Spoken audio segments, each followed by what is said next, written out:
It's an iconic image, soldiers storming the beaches of Normandy. But for decades, none of us knew about the top secret unit sent in just days later. I was 19 years old. Bernie Bluestein was an art student, handpicked to be part of the 23rd Headquarters Special Troops, now known as the Ghost Army. Well, I didn't know what to think. I had no idea what our missions would be. The Ghost Army was so top secret that not even American soldiers fighting here in Europe knew they existed. Their mission was to deceive with fake guns and uniforms and sound effects combined with specially designed tanks that looked real but were filled with air.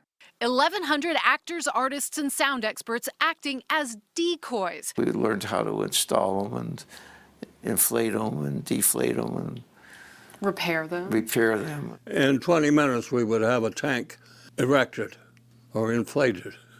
Architect Gilbert Seltzer was an officer. We had one incident where two Frenchmen saw a tank being lifted by two men and moved. They turned to me and they said, "How can two men lift a tank?" So I said, "You know, the Americans are very strong." And that seemed to satisfy them. They created illusions to draw the Nazi army into the wrong place, to stop them from attacking. Their last operation in the final weeks of the war, a crucial battle in Germany with thousands of lives at stake, using every last trick they had. We were sitting on the other side of the Rhine from the Germans, waving at the Germans and saying, "Hey, here I am, shoot at me." It worked. The real fighting force was here, 10 miles north. 30,000 American soldiers storming across the Rhine River and meeting almost no resistance. For decades after the war, the mission remained classified. You didn't tell a soul. Didn't tell us all. The U.S. government finally opened the Ghost Army files in the mid-1990s.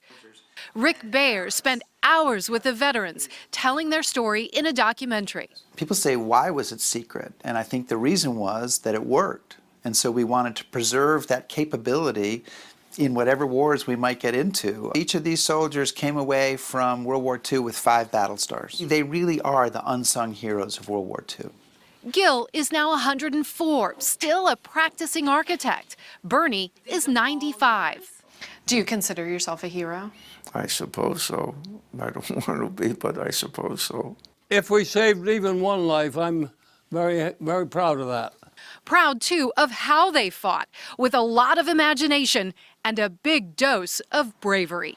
Kelly Kobiella, NBC News, Viersen, Germany.